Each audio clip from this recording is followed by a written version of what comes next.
दवा की घूंट बच्चों का दम घोंट रही है। रिपोर्ट पहले जहरीले केमिकल के मिले होने का अंदेशा जाहिर कर रहे थे, लेकिन वो भी अब सरकारी जांच में गलत साबित हो गई। दवा मानकों पर सही है, इधर दवा लिखने वाले डॉक्टर से पूछताछ हो रही है, लेकिन अभी भी मौत के सौदागरों के जो चेहरे हैं वो अंधेरे में हैं, गुमनाम हैं। मरने वाले बच्चों का ताजा आंकड़ा सिस्टम को फेल साबित कर रहा है, लेकिन दहाड़ मारकर रोते मासूमों के परिवार वालों को कोई माकूल जवाब नहीं दे रहा कि दवा में जहर किसने मिलाई और कौन है 9 बच्चों की मौत का जिम्मेदार।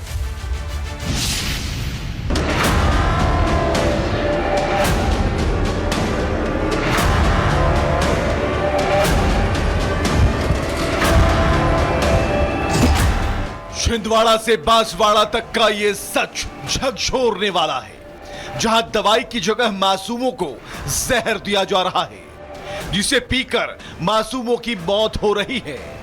खांसी जुकाम के इलाज के लिए मां बाप बच्चों को दवा दे रहे हैं, इस बात से अनजान कि इसमें मुनाफे का जहर घोला गया है। लेकिन हैरानी की बात है, मासूमों के कातिल का कोई चेहरा नहीं है। बच्चों को मार कौन रहा है? राजस्थान से मध्य प्रदेश तक यह तय कर पाना फिलहाल मुश्किल है। मौत पर सरकारी कबूलनामा बता रहा है कि बच्चों की किडनी फेल हो गई थी। हालांकि यह नहीं बताया जा रहा कि स्वास्थ्य सिस्टम ही फेल हो गया था। समय रहते जहरीली दवाओं को पकड़ नहीं पाए, एक एक घूंट बच्चों को निगलती गई। अब दोषियों के खिलाफ कार्रवाई वाला मुहावरा अधिकारियों की जुबान पर चिपक बैठा है। बच्चों की मौत के पीछे सीधे तौर पर कफ सिरप को दोषी ठहराया जा रहा है, लेकिन दूसरा पहलू भारी कमीशन के नीचे दवाइयों की गुणवत्ता का दब जाना भी है। अब तक बच्चों की सांसें रुकने का सिलसिला रुक नहीं सका है, क्योंकि नए आंकड़े कफ सिरप में मिली हर केमिकल के पीछे एक खास गिरोह को कातिल बता रही हैं। छिंदवाड़ा में अब तक 9 बच्चों की मौत हो गई। बच्चों की मौत के पीछे किडनी फेल का दावा किया जा रहा है। बच्चों की किडनी सैंपल में ग्लाइकॉल पाया गया है। ग्लाइकॉल का इस्तेमाल कूलेंट में किया जाता है, पेंट ब्रेक ऑयल बनाने में भी इस्तेमाल होता है। छिंदवाड़ा के डॉक्टर के खिलाफ जांच के आदेश दे दिए गए हैं। इस पूरे मामले में अब छिंदवाड़ा के एक डॉक्टर सवालों के घेरे में है। कहा जा रहा है कि जिन बच्चों की मौत हुई, अधिकतर बच्चों को दवाई डॉक्टर प्रवीण सोने ने ही लिखी थी, लेकिन सरकारी नहीं बल्कि अपने प्राइवेट क्लिनिक से। ऐसा क्या इत्तेफाक है कि जो पर्चे आपने क्लिनिक से लिखे उसी में जो डॉल्फ्रिन है सिर्फ उसका जिक्र है, बाकी पर्चों में नहीं है? बाकी पर्चे मतलब यानी कि सरकारी अस्पताल में बैठेंगे, सरकार का नियम है, आदेश है कि कोई भी आप बाहरी दवाई नहीं लिखेंगे। आपको ये अलाउ है कि आप प्राइवेट प्रैक्टिस कर सकते? प्रैक्टिस अलाउ है। हमें तो ये जानकारी कि सरकारी अस्पताल के जो डॉक्टर हैं प्राइवेट प्रैक्टिस नहीं कर सकते। अभी कोई नया नियम आया होगा तो नहीं मालूम मेरे को, पर छिंदवाड़ा में 99% मेडिकल कॉलेज के सरकारी अस्पताल के सारे लोग प्राइवेट प्रैक्टिस करते हैं, 99% लोग। इस मामले में अब प्रशासन ने डॉक्टर के खिलाफ अपनी जांच शुरू कर दी है। छिंदवाड़ा के परसिया में अब भी कई बच्चे अस्पताल में भर्ती हैं। कफ सिरप को लेकर इलाके में दहशत है और सरकारी अमला एक्शन की बात कह रहा है। अभी तक देखिए क्या है कि सैंपल लिए गए हैं दवाइयों के, उनमें जांच रिपोर्ट नहीं आई है, तो हमने सिर्फ क्योंकि हम बचाव मोड में, हम नहीं चाहते कि और बच्चों की मौत हो, इसलिए इसे टेम्परेरी रूप से बैन किया हुआ है कि जब तक पुष्टि नहीं हो जाती है कि दवाइयां ठीक हैं तब तक हम इस दवाई की बिक्री नहीं होने देंगे। कि अगले 2-4 दिन में हमारे पास रिपोर्ट आ जाएगी कि ऐसा कोई कंटेमिनेशन है भी या नहीं। हमने मतलब कि जिला प्रशासन ने इसी आधार पर बैन किया है कि हो सकता है इसमें कोई कंटेमिनेशन हो, तो अभी इसकी बिक्री रोक दी जाए कुछ दिनों के लिए। कफ सिरप की वजह से राजस्थान में भी बच्चों की मौत हुई है। सीकर में 5 साल के नित्यांश की मौत हो गई। मासूम के परिवार ने दवा बनाने वाली कंपनी के खिलाफ सख्त कार्रवाई की मांग की है। मोदी जी बोलते हैं कि हमारे 140 करोड़ मेरी ही जनता है, लेकिन उनको एक्शन लेना चाहिए कि भाई कि आगे किसी के बच्चे की जान नहीं जाए किसी गलत चीज़ वजह से, किसी अधिकारी की लापरवाही से, किसी कंपनी की लापरवाही से। उसका विशेष तौर से ध्यान रखिए। और हमारी कोई मांग नहीं है, कोई सोचते हैं भाई पैसा ले लेंगे, और हमारा कोई मांग नहीं है। हमारा मांग यही है कि किसी दूसरे बच्चे का नुकसान नहीं हो। हमारा बच्चा गया लेकिन दूसरों को बचा के गया कि भाई दूसरा बच्चा नहीं इसकी वजह से नुकसान हो। लेकिन सरकार की जांच में कंपनी को क्लीन चिट मिल गई। जांच रिपोर्ट का कहना है कि दवाई मानकों के अनुसार ही तैयार की गई है। सरकार ने कंपनी को क्लीन चिट दे दी है, यानी केसेस फार्मा को क्लीन चिट मिल गई है। सैंपल्स की बात करें तो सैंपल्स जो है विस्तृत सैंपल्स की जांच हुई थी, बाकायदा विस्तृत सैंपल लिए गए थे। भरतपुर, जयपुर, झुंझुनू, सीकर और साथ ही साथ बांसवाड़ा से ये सैंपल्स की जांच हुई थी। जांच के बाद इसे क्वालिटी स्टैंडर्ड के अनुरूप माना गया है और क्लीन चिट जो है केसेस फार्मा को दे दी गई है। मध्य प्रदेश और राजस्थान के कई शहरों में लोगों में कफ सिरप को लेकर दहशत है।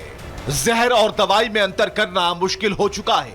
बीते एक हफ्ते से एक के बाद एक बच्चों की जान जा रही है, लेकिन मासूमों का कातिल कौन है, इस सवाल का जवाब किसी के पास नहीं है। दवा की घूंट बच्चों का दम घोट रही है। रिपोर्ट पहले जहरीले केमिकल के मिले होने का अंदेशा जाहिर कर रहे थे, लेकिन वो भी अब सरकारी जांच में गलत साबित हो गई। दवा मानकों पर सही है, इधर दवा लिखने वाले डॉक्टर से पूछताछ हो रही है, लेकिन अभी भी मौत के सौदागरों के जो चेहरे हैं वो अंधेरे में हैं, गुमनाम हैं। मरने वाले बच्चों का ताजा आंकड़ा सिस्टम को फेल साबित कर रहा है, लेकिन दहाड़ मारकर रोते मासूमों के परिवार वालों को कोई माकूल जवाब नहीं दे रहा कि दवा में जहर किसने मिलाई और कौन है 9 बच्चों की मौत का जिम्मेदार।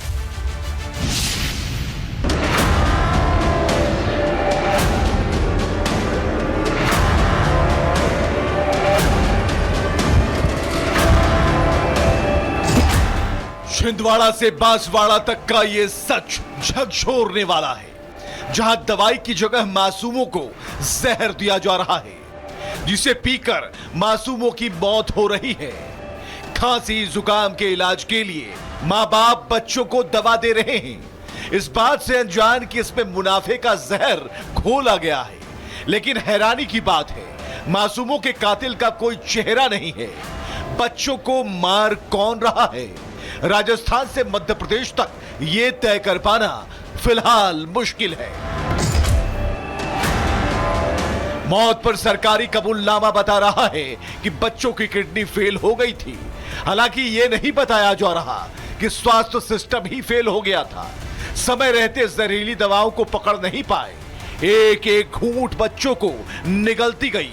अब दोषियों के खिलाफ कार्रवाई वाला मुहावरा अधिकारियों की जुबान पर चिपक बैठा है। बच्चों की मौत के पीछे सीधे तौर पर कफ सिरप को दोषी ठहराया जा रहा है, लेकिन दूसरा पहलू भारी कमीशन के नीचे दवाइयों की गुणवत्ता का दब जाना भी है। अब तक बच्चों की सांसें रुकने का सिलसिला रुक नहीं सका है, क्योंकि नए आंकड़े कफ सिरप में मिली हर केमिकल के पीछे एक खास गिरोह को कातिल बता रही हैं। छिंदवाड़ा में अब तक 9 बच्चों की मौत हो गई। बच्चों की मौत के पीछे किडनी फेल का दावा किया जा रहा है। बच्चों की किडनी सैंपल में ग्लाइकॉल पाया गया है। ग्लाइकॉल का इस्तेमाल कूलेंट में किया जाता है, पेंट ब्रेक ऑयल बनाने में भी इस्तेमाल होता है। छिंदवाड़ा के डॉक्टर के खिलाफ जांच के आदेश दे दिए गए हैं। इस पूरे मामले में अब छिंदवाड़ा के एक डॉक्टर सवालों के घेरे में है। कहा जा रहा है कि जिन बच्चों की मौत हुई, अधिकतर बच्चों को दवाई डॉक्टर प्रवीण सोने ने ही लिखी थी, लेकिन सरकारी नहीं बल्कि अपने प्राइवेट क्लिनिक से। ऐसा क्या इत्तेफाक है कि जो पर्चे आपने क्लिनिक से लिखे उसी में जो डॉल्फ्रिन है सिर्फ उसका जिक्र है, बाकी पर्चों में नहीं? बाकी पर्चे मतलब यानी कि सरकारी अस्पताल में बैठेंगे, सरकार का नियम है, आदेश है कि कोई भी आप बाहरी दवाई नहीं लिखेंगे। आपको ये अलाउ है कि आप प्राइवेट प्रैक्टिस कर सकते? प्रैक्टिस अलाउ है। हमें तो ये जानकारी कि सरकारी अस्पताल के जो डॉक्टर हैं वो प्राइवेट प्रैक्टिस नहीं कर सकते। अभी कोई नया नियम आया होगा तो नहीं मालूम मेरे को, पर छिंदवाड़ा में 99% मेडिकल कॉलेज के सरकारी अस्पताल के सारे लोग प्राइवेट प्रैक्टिस करते हैं, 99% लोग। इस मामले में अब प्रशासन ने डॉक्टर के खिलाफ अपनी जांच शुरू कर दी है। छिंदवाड़ा के परसिया में अब भी कई बच्चे अस्पताल में भर्ती हैं। कफ सिरप को लेकर इलाके में दहशत है और सरकारी अमला एक्शन की बात कह रहा है। अभी तक देखिए क्या है कि सैंपल लिए गए हैं दवाइयों के, उनमें जांच रिपोर्ट नहीं आई है। तो हमने सिर्फ, क्योंकि हम बचाव मोड में, हम नहीं चाहते हैं कि और बच्चों की मौत हो, इसलिए इसे टेम्परेरी रूप से बैन किया हुआ है कि जब तक पुष्टि नहीं हो जाती है कि दवाइयाँ ठीक हैं तब तक हम इस दवाई की बिक्री नहीं होने देंगे। कि अगले 2-4 दिन में हमारे पास रिपोर्ट आ जाएगी कि ऐसा कोई कंटेमिनेशन है भी या नहीं। हमने मतलब कि जिला प्रशासन ने इसी आधार पर बैन किया है कि हो सकता है इसमें कोई कंटेमिनेशन हो, तो अभी इसकी बिक्री रोक दी जाए कुछ दिनों के लिए। कफ सिरप की वजह से राजस्थान में भी बच्चों की मौत हुई है। सीकर में 5 साल के नित्यांश की मौत हो गई। मासूम के परिवार ने दवा बनाने वाली कंपनी के खिलाफ सख्त कार्रवाई की मांग की है। मोदी जी बोलते हैं कि हमारे 140 करोड़ मेरी ही जनता है, लेकिन उनको एक्शन लेना चाहिए कि भाई कि आगे किसी के बच्चे की जान नहीं जाए किसी गलत चीज़ वजह से, किसी अधिकारी की लापरवाही से, किसी कंपनी की लापरवाही से। उसका विशेष तौर से ध्यान रखें। और हमारी कोई मांग नहीं है, कोई सोचते हैं भाई पैसा ले लेंगे, और हमारा कोई मांग नहीं है। हमारा मांग यही है कि किसी दूसरे बच्चे का नुकसान नहीं हो। हमारा बच्चा गया लेकिन दूसरों को बचा के गया कि भाई दूसरा बच्चा नहीं इसकी वजह से नुकसान हो। लेकिन सरकार की जांच में कंपनी को क्लीन चिट मिल गई। जांच रिपोर्ट का कहना है कि दवाई मानकों के अनुसार ही तैयार की गई है। सरकार ने कंपनी को क्लीन चिट दे दी है, यानी केसेस फार्मा को क्लीन चिट मिल गई है। सैंपल्स की बात करें तो सैंपल्स जो है विस्तृत सैंपल्स की जांच हुई थी, बकायदा विस्तृत सैंपल लिए गए थे। भरतपुर, जयपुर, झुंझुनू, सीकर और साथ ही साथ बांसवाड़ा से ये सैंपल्स की जांच हुई थी। जांच के बाद इसे क्वालिटी स्टैंडर्ड के अनुरूप माना गया है और क्लीन चिट जो है केसेस फार्मा को दे दी गई है। मध्य प्रदेश और राजस्थान के कई शहरों में लोगों में कफ सिरप को लेकर दहशत है। जहर और दवाई में अंतर करना मुश्किल हो चुका है।